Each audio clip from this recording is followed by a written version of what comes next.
My cousin was the golden child. Now he's the reason our family's broken beyond repair. Posted to r/true off my chest. You ever witness something break so badly it can never be put back together? That's what happened to my family. We were once tight-knit, loud, chaotic, opinionated, but somehow always under the same roof for Thanksgiving dinners and late-night card games. But now, we don't even speak each other's names. It all started, or maybe ended, with my cousin Aiden. Aiden, 29M, was always the golden child. You know the type. Perfect grades, perfect smile, captain of the football team, favorite of every aunt and uncle. Even the neighbors used to say, "That boy is going places." Meanwhile, the rest of us? Just extras in the Aiden show. I'm Mark, 28M. His cousin, just 10 months younger. There were 7 of us cousins on my dad's side. Aiden, me, Lily, 25F, Ezra, 30M, Jess, 27F, Nicole, 26F, and Mason, 24M. We grew up more like siblings, but everything in our family rotated around Aiden's orbit. Our birthdays were forgotten if they were near his football finals. If someone got into college, cool, but Aiden got into Duke. If someone got married, lovely. But Aiden just landed a job in DC. It wasn't jealousy, not at first. It was just the inequality, the way even our pain had to be put on hold if Aiden had a headache. But none of us could have imagined what he was capable of, or what it would cost us. The crack in the perfect mask. The first real shift happened 2 years ago when Aiden started dating Lily's best friend, Serena. They had known each other since middle school. Serena had practically grown up at our family BBQs. Lily was thrilled at first, thinking she'd become sisters with her best friend. But things went weird fast. Aiden became possessive, controlling.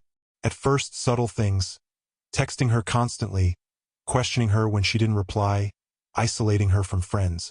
Lily tried to talk to her, but Serena brushed it off. Aiden just loves me a lot. 6 months later, Serena confided in Lily that Aiden had hit her during a fight. She was terrified. She had no money. Aiden convinced her to quit her job and let him take care of things. She wanted to leave, but he threatened to ruin her reputation, leak her private photos, tell people she was crazy. Classic manipulation. Lily came to me in tears. We confronted Serena together and helped her escape. Literally. I drove her out of the city in the middle of the night to her sister's place 2 states away. I helped her change her number, and Lily blocked Aiden on everything. We knew it would explode, but we didn't expect the fallout to become this dangerous. What Aiden did next broke everything. When our family found out Serena had left Aiden, he played the victim. Claimed she was cheating. Claimed Lily pressured her into it because Lily had always been jealous of Aiden. And the worst part? Our entire extended family believed him. Aunts, uncles, even my own father. They cut Lily off. Said she betrayed the family. Called her a snake. At Thanksgiving that year, her chair was gone. Like she never existed. Even Serena's name was banned from the dinner table. I tried to speak up, to explain the truth, but every time I did, I got shut down. One of our uncles even said, "So what if he got a little angry? Relationships are hard. Don't destroy the family over drama." Drama. They called abuse drama. The final blow. Then came the incident. The reason this story turns from sad to dark. 2 months ago, Serena posted publicly about her abuse. She didn't name Aiden, but everyone knew. She talked about the emotional manipulation, the threats, the blackmail. She talked about how someone close to him had recently shown her private footage from hidden cameras in Aiden's apartment that she never consented to. Yes, he filmed her without her knowledge. Lily was the one Serena trusted with that information, and it got back to the family somehow. The response? Our family lawyer uncle tried to threaten Serena with defamation. My father called me screaming, demanding I make a statement on behalf of the family, defending Aiden's name. That was the moment something in me died. Where we are now, Lily and I no longer speak to half the family. We've cut contact with anyone defending Aiden. Mason and Jess are on our side, but scared to get involved. Nicole wants to support us but lives with our grandmother, who's 100% Team Aiden. And Aiden? He's still out there. Job intact, for now. Reputation semi-clean thanks to family PR. But Serena's case is being taken seriously, especially now that she's working with a legal advocate for victims of digital assault. I never thought this would be my life. That I'd look across a room and see people I once called family pretend abuse was a misunderstanding, because it came from their golden boy. There will be consequences. Maybe not today, but this family has fractured. Something dark lives in the silence between us now. Update 1. The mask cracked, and now everyone's scrambling to pretend they didn't know. Posted to our /TrueOffMyChest 3 weeks after original post. So, I wasn't expecting things to move this fast. But Aiden's golden boy glow is officially flickering. And it's not just Serena's bravery or my cousin Lily's persistence that lit the match. It's the fact that the law finally paid attention. Let's rewind. The investigation officially began. Serena didn't just go public. She went to the authorities. Thanks to the evidence Lily helped her gather, texts, emails, timestamps, a literal backup hard drive of the cloud server Aiden used to store his private videos. She filed an official police report for non-consensual surveillance and digital sexual exploitation. Turns out that's a felony in our state. When detectives contacted Aiden, he acted smug, like it was all beneath him, said the videos weren't of her, that nothing was shared, and that he was being harassed by bitter exes and their drama-stirring friends. Except one problem, he was lying. The footage wasn't just of Serena. There were 3 other women. At least 2 of them never consented to being recorded. One of them? She'd already blocked Aiden months ago and had no idea she'd been filmed. The police got a warrant. His devices were seized. And now Aiden's facing multiple charges. The golden child just had his face plastered on local news with the headline, DC consultant under investigation for felony digital exploitation. The family's reaction? As predictable as it was pathetic. You'd think a few of them might finally say, "We're sorry we didn't believe you." Nope, they pivoted. Fast. Suddenly it wasn't about us lying. Now it's that Aiden lost his way. And he's not the boy we raised. And he made some bad choices, but we still love him. They're all frantically trying to rewrite history to paint themselves as heartbroken bystanders. The same people who called Lily a traitor and accused Serena of gold digging are now posting vague Facebook statuses about how hard it is when a family member disappoints you. Hard? Try being the one they covered up for. Try being the girl who had her most private moments recorded without consent, and then had to be called a liar to her face for it. Try being Lily, who cried every night for months because no one believed her. Try being me, dragged into loyalty wars, told to pick between blood and basic human decency. No, you don't get to act shocked now. Some family members are finally cracking. The most surprising shift? Nicole. She finally moved out of our grandmother's place. Said she's done walking on eggshells and called our uncle, Aiden's dad, a narcissistic enabler to his face during a family Zoom. Jess and Mason have both posted supportive messages online, even defending Serena publicly when trolls, yes, actual trolls, tried to call her a clout chaser. I think they're scared but also done with the illusion. The family group chat is now pure chaos. People are leaving, arguing, screen capping old messages, turning on each other. I haven't said a word in there since January, but watching it implode has been weirdly cathartic. Where I stand now, Lily and I are still close. She's shaken, but she's feeling vindicated. She told me last night, "I used to feel like the villain in his story, but now I realize he was just the author of everyone's pain." Serena's case is moving forward, and we've helped her get legal support, counseling, and a new job far away from all this. As for Aiden, he posted bail. He's back at his condo. Silent. No smug texts. No fake apologies. Just quiet. And when a narcissist gets quiet, that's when you know they're scared. Update 2 is coming soon. Court hearings, more evidence, and one particularly disgusting secret about Aiden's past behavior toward a younger cousin is about to surface. Something that might shatter the last of the family's defenses around him. This isn't just about revenge anymore. It's about finally breaking the legacy of silence. And I'm not letting go until it all comes out. Update 2. The secret that broke the last illusion. Posted to our /TrueOffMyChest 2 weeks after Update 1. It's taken me a while to write this update because I honestly didn't know how to put it into words. I knew Aiden was manipulative. I knew he was cruel. I knew he was a predator in the most insidious, hidden way. But what came out during the last court prep session with Serena's legal team? None of us were prepared. This update isn't about cracks anymore. It's about collapse. It started with a message.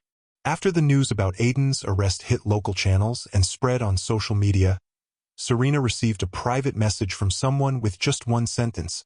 "You're braver than I ever was. I wish I had spoken up back then." It was from Mason's younger sister, my cousin Emily.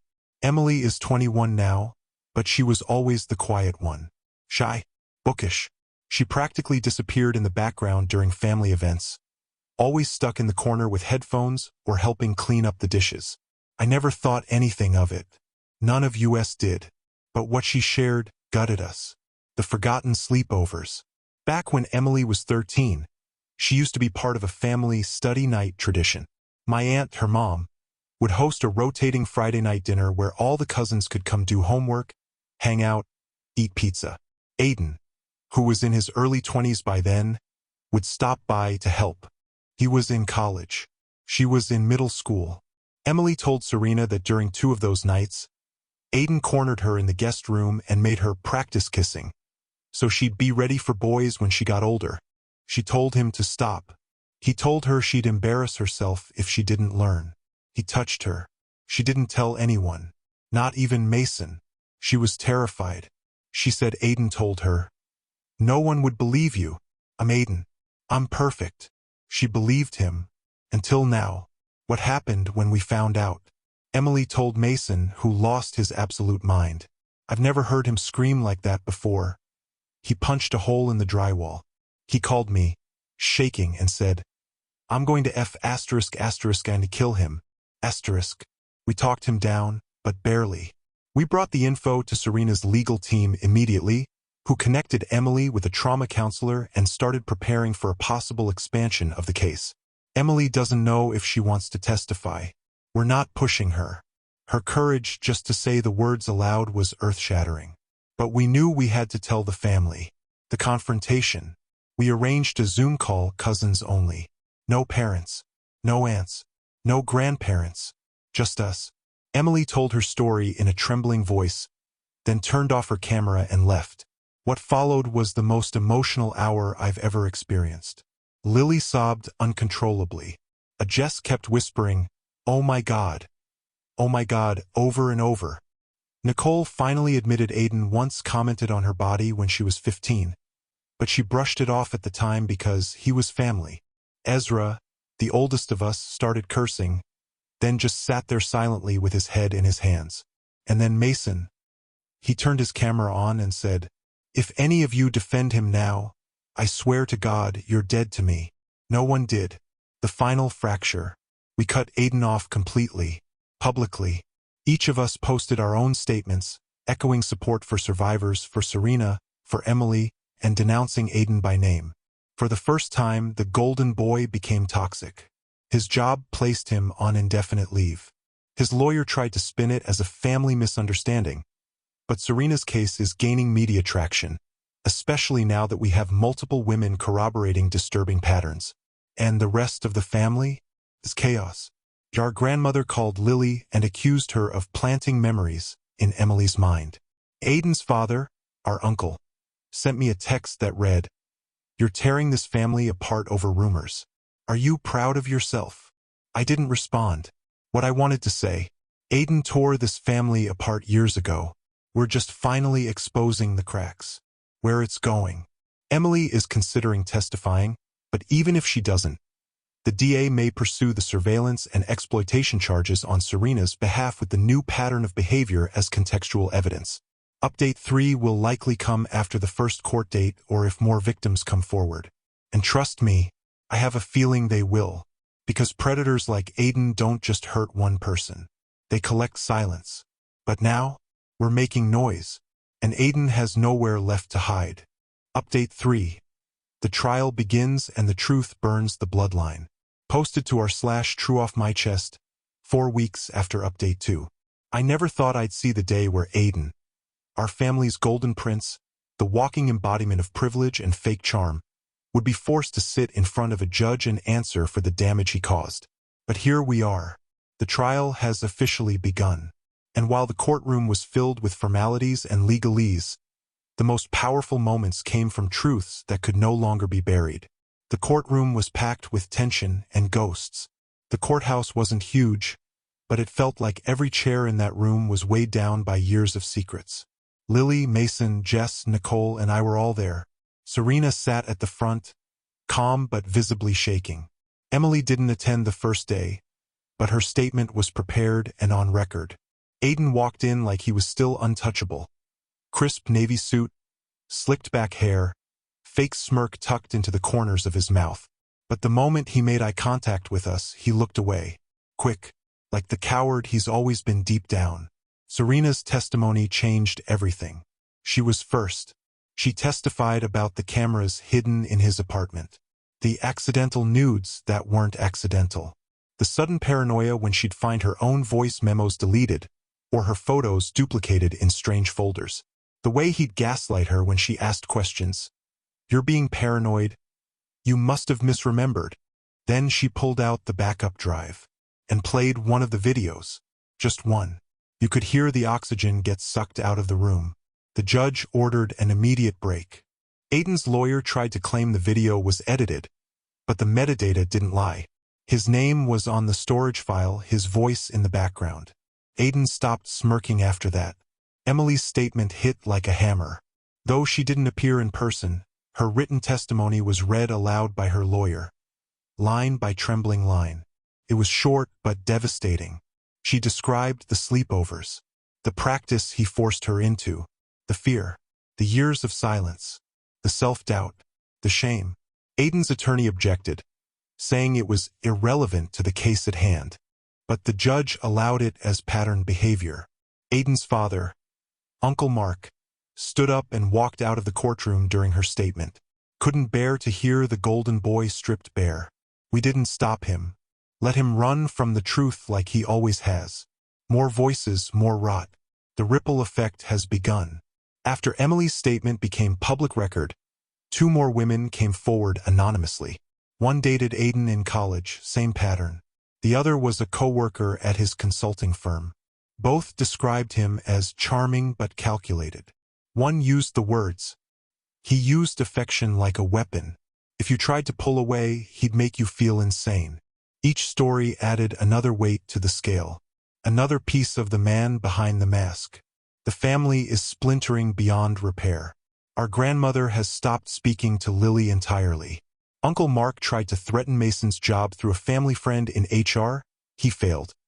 Mason recorded the call and exposed it to his employer. Nicole moved states. She told me, "This isn't a family. It's a shrine to a monster." And our group chat? It's gone. Someone deleted it after a huge blowout where Cousin Ezra accused Aunt Linda of raising a rapist with an ego complex. No one's even pretending to keep the peace anymore. Where it stands now, the trial continues next week. Aiden's team is trying to spin the narrative, blaming cancel culture. Claiming his devices were compromised. It's not sticking, because truth doesn't need spin. It stands on its own. And now that the voices are louder, the walls are cracking, and the false idol is falling, we're not backing down. Update 4 will likely be after sentencing, or if Aiden tries to pull a final stunt, and I wouldn't put it past him. Abusers hate losing control. But for now, the golden child is alone, and the rest of us, we're finally free of him. Final update. The sentence, the silence, and the scorched earth. Posted to r/trueoffmychest 6 weeks after Update 3. I sat in that courtroom for what felt like a lifetime. Everything we had gone through, Serena's trauma, Emily's courage, the unraveling of our family's carefully cultivated illusion. It all came down to one moment. And when the judge finally read Aiden's sentence out loud, 8 years, no parole for the first 5. It didn't feel like vindication. It felt like relief. Not because justice was served perfectly, because what justice could ever truly match what he took from people, but because he finally lost control. And that meant we won. Aiden tried to make one final power play and failed miserably. 2 days before sentencing, his lawyer filed a last-minute mental health diversion request. The claim that Aiden was suffering from undiagnosed narcissistic personality disorder and sex addiction and should receive treatment, not punishment. Cue the eye rolls from everyone. Even the judge didn't bite. She acknowledged his narcissism but called out the calculated, multi-year pattern of deception, abuse, and manipulation. She said, "This isn't a man in need of help. This is a man who used the language of empathy as a shield while systematically violating it." That quote alone worth framing. Emily spoke, in person, and broke the entire room. None of us knew she was going to do it. Not even Mason. But on the day of sentencing, Emily stood up, walked to the front, and read her victim impact statement aloud, with a voice that didn't shake once. She told the court, "He took my innocence, and then made me feel guilty for surviving it. He made me question my memory, my body, and my value. But he doesn't get to do that anymore." She looked straight at Aiden when she said, "You were never the golden child. You were just the loudest liar." He didn't even raise his eyes. Coward to the end.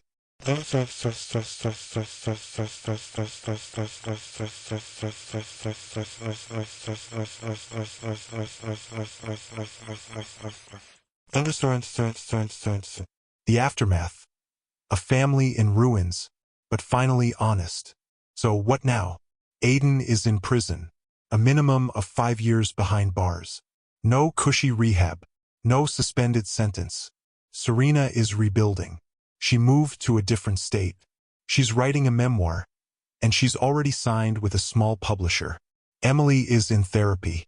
She says it's hard, but she no longer sees herself as broken, just healing. Lily and I are still close. She says she hasn't slept this peacefully in years. As for the rest of the family, our grandmother disowned half of us, called us traitors for airing dirty laundry. Uncle Mark refuses to believe the charges. Says Aiden was targeted by jealous women. And Nicole cut contact with every single relative on that side. Jess is pregnant and said, "I will raise my daughter knowing that silence isn't love. Protection is."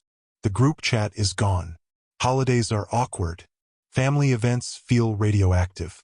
But no one is pretending anymore. The rot was always there. We just stopped covering it in gold paint. Final thoughts. From fire comes freedom.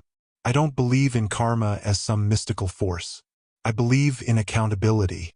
In telling the truth when it's ugly. In refusing to play along just because someone shares your blood. Aiden got away with it for so long because people loved the image more than the reality. But now, he's just a file number in a criminal system. A name on a court record. A warning. And the rest of us, the ones who spoke up, who stood beside the people he tried to silence, were still standing. Stronger, louder, free. And if anyone else in this world needed to hear this, you don't owe your silence to anyone. Not even family. Epilogue: What remains after the ashes. Posted to our /TrueOffMyChest 6 months after final update. It's been half a year since Aiden was sentenced. 6 months since I walked out of that courthouse for the last time, clutching Emily's hand like it was the only thing keeping me grounded. 6 months since the golden child was stripped of his crown and chained by the truth he thought he could outrun. I want to share where we are now, not because the pain is gone, but because the silence finally is. Emily. Emily is in college now. She transferred to a university 3 states away, changed majors, dyed her hair purple, and joined a trauma survivors writing group. She still has nightmares, but now she talks about them. She journals. She lets people in. A few weeks ago, she texted me, "I don't want justice to be the only story I carry. I want joy too. Real joy. I think I'm ready to find it." That message made me cry harder than anything since the trial. She's alive, not just physically, but emotionally present. That in itself is a victory. Serena. Serena's memoir is titled Framed in Gold. Loving the Man Everyone Worshipped. Comes out next year through an indie publisher. She didn't write it for revenge. She wrote it for anyone who's ever dated someone that the world refused to believe could be dangerous. She started speaking at women's shelters under a pseudonym. She's met women who mirrored her story almost word for word. Sometimes justice isn't just about prison. It's about breaking the cycle one voice at a time. Mason, Lily, Jess, Nicole, and me. We don't all talk every day. Some wounds are still raw, but we're connected in a way that only truth-tellers understand. A bond forged in hell but tempered in resilience. Mason is in therapy. He's dating someone new carefully, slowly. Lily bought a condo. She stopped calling our grandmother altogether. Jess had her baby girl, named her Hope. And me? I started writing again. That's how I process. That's how this all began. One anonymous Reddit post trying to make sense of how a family can shatter around the one person they refuse to see clearly. Now I know better. Aiden. Aiden writes letters from prison. None of us read them. He tried to contact Emily through a third party. Her lawyer shut that down immediately. His father still calls him innocent. Says this was trial by mob. But even he has grown quieter lately. Maybe, finally, he's realizing that not even wealth and lies can keep rot from being exposed. Let him rot alone. The golden child chose this path. And now he walks it without us. What I learned. If you followed this story all the way to the end, thank you. Maybe you see parts of yourself in it. Maybe you've been the cousin in the corner, the one screaming into the void, the one trying to peel off the mask of a beloved monster. Here's what I can tell you. You are not crazy. You are not alone. You do not owe your silence to anyone, especially not for the sake of family. Blood isn't sacred. Truth is. And though we stood alone at first, the moment we stopped whispering and started speaking aloud, we were never alone again. We burned the pedestal they built for him, and in its ashes we built something stronger. Our own voices, our own truths, and finally our freedom. Thank you for listening. And if you need someone to believe you, start here. I believe you. We all do now. Thank you for stepping into another tale with me. Every story unlocks a different world, and I'm glad you were here for the journey. If you enjoyed the story, don't forget to like, share, and subscribe to My Stories Unchained, where every ending is just the beginning of another adventure. Until next time, keep your mind open and your heart ready for the next story, Unchained.